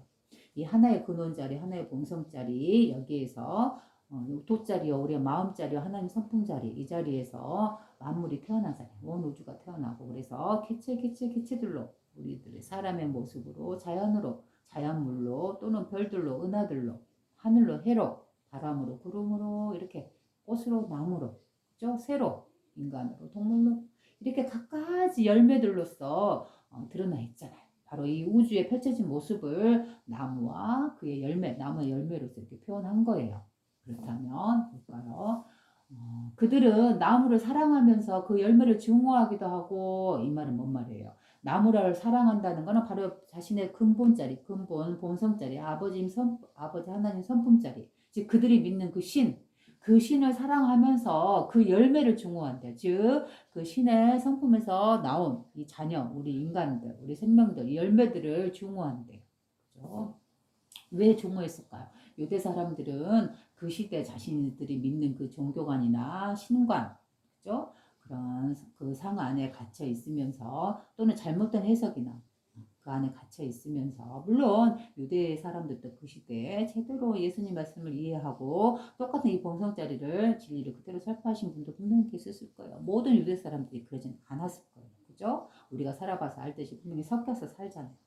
진리를 있는 그대로 알아서 그대로 설파하는 사람도 있고 이거를 자기 수준에 맞게 약간의 왜곡시켜서 이해하지 못하기 때문에 왜곡할 수밖에 없겠죠. 그래서 자기만의 색깔과 자기만의 열매, 자기만의 특성으로서 이렇게 채색되어서 재해석되어서 사람들에게 전해졌겠죠. 그죠? 이런 것처럼 차라리 너희는 유대 사람들처럼 되어버렸구나. 그들은 나무를 사랑하면서 그 열매를 증오하기도 하고 즉 자신이 믿는 그 하나님을 사랑하면서 그 하나님의 자녀인 그 열매 사람들을 증오하기도 하고 즉 자신들이 그 신관 하나님과 믿는 그 대상을 정해놓고 거기서 제외된 잘못된 그 기준에서 벗어나는 사람들이라든가 그런 제도라든가 그런 사람들을 증오하고 또 열매를 사랑하면서 그 나무를 증오하기도 하기 때문이다. 그 말은 뭔 말일까요? 이미 드러나 있는 것, 그죠? 이 물질화되어서 드러나 있는 것, 그죠? 그런 것들을 사랑하면서 도리어 그 나무를 중화하기 때문이다. 그죠? 그 근원 바탕. 그렇죠? 바로 이 신이라고 부르는 그 신관이라든가 이 자리를 중화하기도 하기 때문이다. 즉, 우리는 이 나무의 열매에서 오주 근원의 바탕에 그 나무라는 그 본성 측면에서 나와서 꽃 피우고 열매 지는 이런 성품으로서 사람으로서 드러나 있잖아요. 살아가 있잖아요. 즉, 이 우주의 열매로서 드러나서 살아나고 있는 거죠. 그래서 이 열매가 열매를 사랑하면서 저 물질과 물질을 사랑하면서도 그 이면에 자기 뜻대로 되지 않는 이 삶에서 그 나무를 중화하기도 한대요. 자신의 삶, 자기가 원하는 삶, 자기가 목적하는 거를 추구하면서도 신께 기도하고 갈구하고 원하면서도 그게 결과로서 드러나지 않으면 원하는 데 드러나지 않으면 오히려 그 신을 증오하고 미워하고 잘못됐다고 부정하고 막 이러 증오하기도 한다. 그 나무를 증오하기도 한다. 열매를 사랑하면서 그 나무를 증오하기도 하기 때문이다.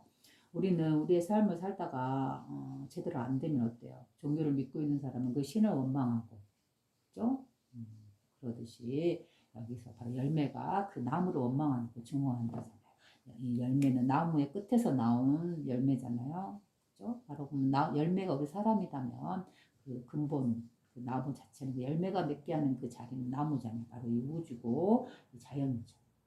그래서 우리는 열매 맺어져서 이렇게 삶을 살아가고 자신이 원하는 삶을 추구하면서 원하는 바를 말해요. 신께. 그러나 그게 이루어지지 않으면 어때요? 증오하잖아요. 신을. 그죠? 바로 그 자신이 태어나게 한 그 나무를 증오하는 것과 같은 거죠. 이런 맥락에서 말씀하시는데요.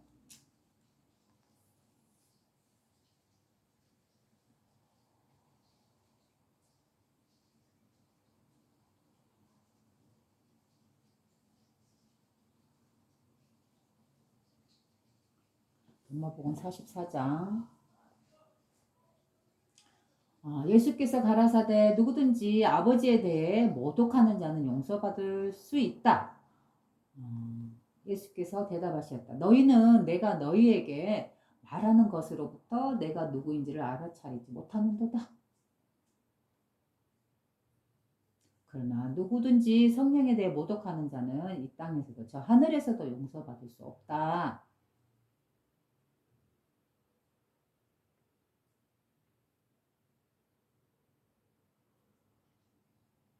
그리고 다시 1장으로 넘어갑니다.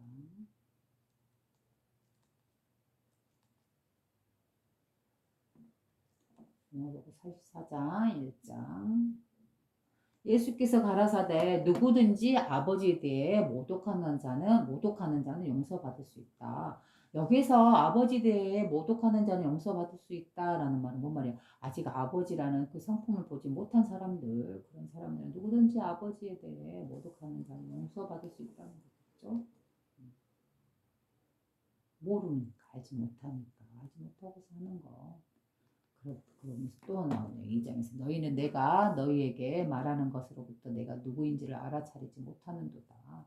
바로 예수님 자신, 몸으로 드러난 예수 자신을 알아차리지 못하는도가 아니고 너희에게 말하는 것으로부터 내가 누구인지 즉 바로 참된 자신, 바로 아버지 성품짜리 자신의 본성짜리 이 자리를 자신 나라고도 표현한다고 했죠. 이 자리를 내가 누구인지를 알아차리지 못하는도다. 여기서 말한 건 뭐예요? 예수 자신을 말하기보다는 이 육신을 갖고 있는 자신을 말하기보다는 자신 이면의 그 예수의 본성, 아버지 하나님의 성품자 이 자리를 말하고 있다고 했죠. 내가 너에게 말하는 것, 즉 내가 누구인지를 알아차리지 못하는도다. 늘 이 하나 자리, 하나님 성품 자리, 이 하나 자신의 본성 자리를 늘 말하고 있잖아. 이 자리를 알아차리지 못하는도다. 말하고 있는 거죠. 그러나 누구든지 성령에 대해 모독하는 자는 이 땅에서도 저 하늘에서도 용서받을 수 없다. 그래요. 성령이라는 거예요. 성스러운 영이라는 거죠. 바로 아버지 하나님 성품자리 그 자리를 성스러운 영이라고도 표현한다 했죠. 영원할 때 그 영자가 근원의 성품 성령을 말하는 거죠. 이 자리에 대해서 모독하는 자는 이 땅에서도 또 저 하늘에서도 용서받을 수 없다. 라고 말하는 거죠. 이거는 좀 더 좀 약간 가격적이고 극단적으로 하신 말씀인 것 같아요. 그죠? 이거를 부드럽게 유하게 표현하자면 어때요? 이 하나님 성품 자리, 이 성령 자리에서는 그 누구도 용서받지 못할 사람은 없어요. 그죠? 왜 그럴까요? 바로 하나님 아버지의 성품은 자비요, 사랑이요. 무한한 자유요. 바로 아버지, 태어난 아기의 그런 순수한 의식이다. 그 의식 자체가 바로 우리의 본성이고 성스러운 영이에요. 그죠? 이 의식으로 보면 어때요? 죄라는 것 그런 건 없죠. 그죠? 또는 또 선이나 아름다움이다라는 것도 없어요. 이거는 오해해서 들으면 안 돼요. 이 세상에는 이 세상이 펼쳐진 물질 세계가 펼쳐진 우리가 살아가는 이 세상에는 분명히 선과 악이 존재해요. 내가 선한 걸 내보내면 선한 게 돌아오고 내가 나쁜 거 악한 걸 내보내면 분명히 악한 게 나한테 돌아와요. 이게 진리고 법이죠. 그런데 여기서 말하는 내가 말하고 있는 이 성품 자리에서 분단 보아서는 선과 악이 없다라는 건 바로 정신자리, 마음자리, 우리가 본래 성품 자리 이 자리를 말하는 거예요. 순수한 아기와 같은 있음이라는 이 순수 의식 하나, 그죠? 이게 우리의 본성이다 했잖아요. 이게 바로 우리가 태어나서 갖고 태어나는 우리의 본성자리라고 했죠. 여기는 순수하고 청정하고 비둘기와 같이 순결하고 환한 빛처럼 깨끗하고 그다음에 어떤 때도 묻지 않고 인간의 어떠한 해석이나 개념에 뜰이 묻지 않은 그 자리이기 때문에 그 아기와 같은 가타나 아기와 같은 시선으로서 이 세상을 보기 때문에 거기에는 이 세상에 일어나고 있는 모든 일들을 어때요? 선한 일이나 악한 일이나 구별짓지 않죠. 그 의식, 그죠? 선과 악은 어때요? 우리가 아기가 더 커서 언어를 알고 배우고 나서부터 그 후에 배우는 거잖아요. 그건 어디까지나 인간이 주입하는 교육인 거죠. 왜? 이 인간이 살아가는 이 세상, 물질계의 질서에서 그 안에서 우리는 질서 있게 살아야 하니까. 그래서 필요한 지식이기 때문에 배우죠. 그러나 그 이전에 그 가타나 아기의 의식에서는 그 어떠한 배움이나 교육이나 우리가 스스로 만들어낸 그런 기준의 교육 같은 건 들어있지 않죠. 오로지 순수한 의식이죠. 바로 그 의식으로서 보기 때문에 그래요. 이 세상은 그 의식이 바로 우리의 본성이에요. 우리의 본래 성품. 그렇기 때문에 그 어디도 갇혀있지 않기 때문에 선과 악에도 갇혀있지 않고 어떠한 개념의 틀에 제도나 그런 것들, 그죠? 그것도 갇혀있기 때문에 무한한 자유로 무한한 자비가 될 수 있는 거고 그 모든 죄를 사할 수 있는 그 근본 자리가 되는 거죠. 그래서 무한한 자비와 무한한 사랑이 퍼져나갈 수 있는 거예요. 그 어떤 우리가 스스로 만들어낸 그 악이네 죄네 하는 것들을 깨버리고 오로지 순수한 의식 하나로 볼 수 있기 때문에 그렇기 때문에 우리는 이거를 근거로 해서 우리는 우리가 잘못하거나 죄지은 거나 그런 것들을 용서받을 수 있고 깨끗하게 세례받을 수 있는 거 깨끗이 씻어낼 수 있는 거예요. 그리고 그 안에서 즉 이 본성 안에서 우리는 쉴 수 있는 거예요. 우리의 마음 편안하게 바로 이 자리를 모독하는 자 모독하는 자가 있다면 어때요? 이 땅에서도 저 하늘에서도 용서받을 수 없다 라고 말씀하는 거예요. 이 본성 하나가 바로 이 땅. 내가 지금 여기서 태어나서 살고 있는 이 땅이고 또 저 하늘이란 거예요. 이 모든 온 우주의 행성마다 드러나지 않은 그 행성의 행성은 어때요? 모든 세계고 모든 하늘이다 했잖아요. 그렇죠? 여기 지구도 하늘이고 천상이에요. 왜냐하면 이 지구가 떠있는 우주에 떠있는 하나의 지구도 그 주변 테두리 공간은 다 하늘이잖아요. 이 땅에서도, 이 육지에서도, 이 지구에서도, 또 저 하늘에서도, 저 우주에서도, 우리가 본성자리에서도 용서받을 수 없대요. 이 순수한 이 자리를, 이 전성한 이 자리를 모독하고자. 그러나 동시성으로서 이 순수한 이 자리는 그 헛다른 해석으로 들어올 수 없는 자리다 했잖아요. 그죠? 어떤 언어로도 표현할 수 없고 어떤 선과 악의 구별도 없다 했잖아요. 이분 어떠한 드립적인 그런 개념이 없는 자리다 했잖아요. 청정한 자리이기 때문에. 그렇기 때문에 이 자리에서는 죄도 없어요. 그럼 어때요? 용서할 수 없다라는 말도 들을 수 없는 거죠. 죄도 없는 거고. 오로지 순수한 의식 자체만 있어요. 예수님이 이 말씀을 하신 거면 이렇게 극단적으로 말씀을 하신 거 보면 무척 화가 났거나 정말 너무 심하게 이 세상이 변질되어 있는 모습에 대해서 강력하게 말씀하고 싶었던 것 같아요. 그 이면에 이렇게 강한 말을 하시는 그 이면에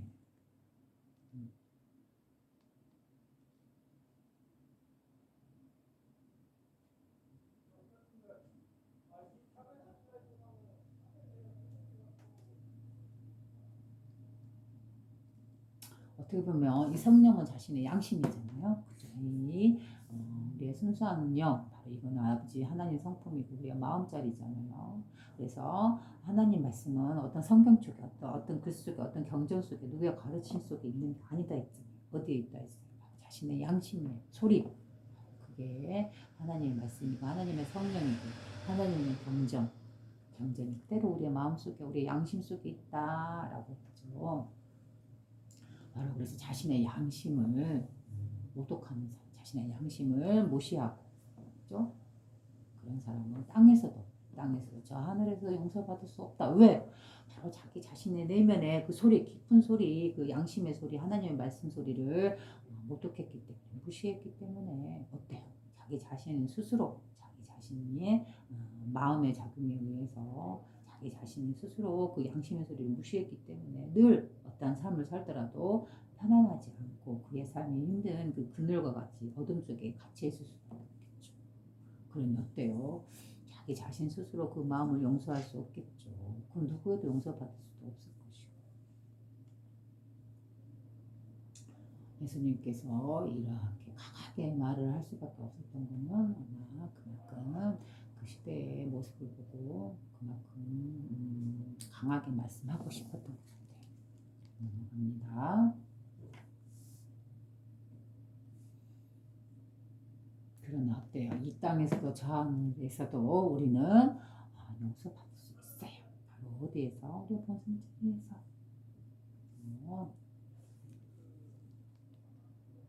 그 예수님이 이렇게 강하게 말씀하신 그 이면 얼마나 그 세상이 그때 시대가 얼마나 이 성폭절에서 벗어난 모습을 펼치고 있었나 하는 걸 반증하고 있는 말씀이에요. 그죠? 평소에 예수님의 말씀과 반대되는 말씀을 하고 계시는 거죠. 우리는 그저 글자만 읽지 말고 이 말씀의 이면에 있는 예수님의 마음도 읽을 줄 알아야 돼요. 그죠? 용서받을 수 없다 해서 성령을 모독하는 자는 이 땅에서도 저 하늘에서도 용서받을 수 없다라는 거, 그 말만, 그 자체, 문구만, 글자만 중요시 여기면 어때요?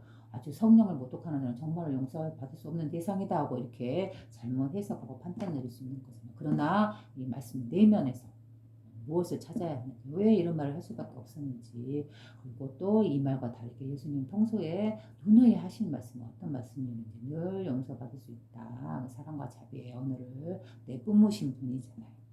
거기 반면에 있는 그 반대말을 강하게 하고 있다는 건 그만큼 이 세상에 대해서 사람들이 잘못 가고 있는 걸 깨트려주고 깨우쳐주고 싶었던 거죠. 옳은 방향으로 가게끔. 그 의도를 읽으셔야 돼요. 이게 바로 참된 공부를 하는 자의 자세예요. 그렇죠?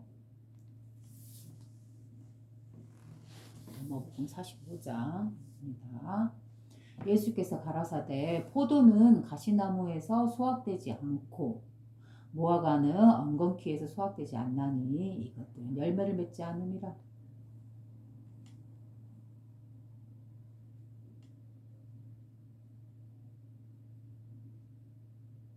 선한 사람은 창고로부터 선한 것을 내온다. 나쁜 사람은 가슴 속에 있는 나쁜 창고로부터 나쁜 것들을 내오고 또 나쁜 것들을 말한다. 왜냐하면 나쁜 사람은 가슴에 쌓여 넘치는 것으로부터 나쁜 것들을 내올 수밖에 없기 때문이다. 그래요. 너무 자연스럽고 순수하고 편한 말씀이시죠. 어렵지 않은. 예수께서 가라사대 포도는 가시나무에서 수확되지 않고 무화과는 엉겅퀴에서 수확되지 않나니 이것들은 열매를 맺지 않음이라. 그래요. 이것들은 열매를 맺지 않음이라. 포도는 가시나무에서 수확되지 않고, 그렇죠? 무화과는 엉겅퀴에서 수확되지 않나니 이것들은 열매를 맺지 않겠죠. 그렇죠? 무화과나 포도나무가 가시나무나 엉겅퀴에 있으면 열매를 맺지 않겠죠. 자랄 수가 없겠죠.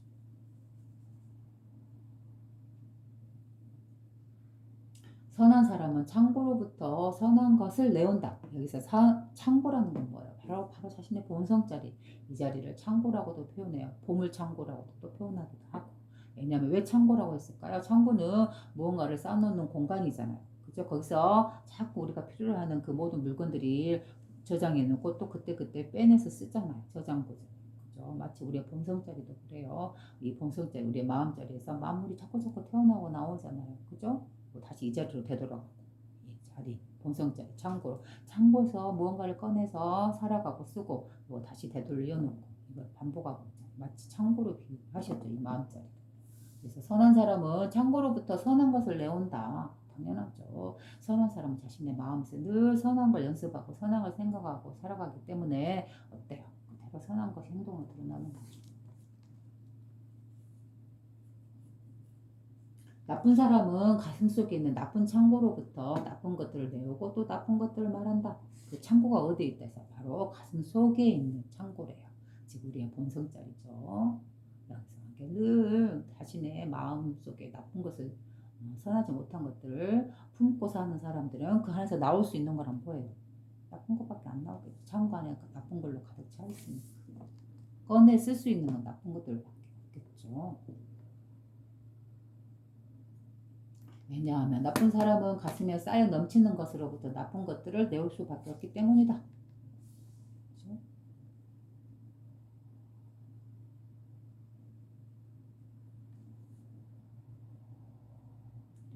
자, 여기까지 이제 많이 했네요.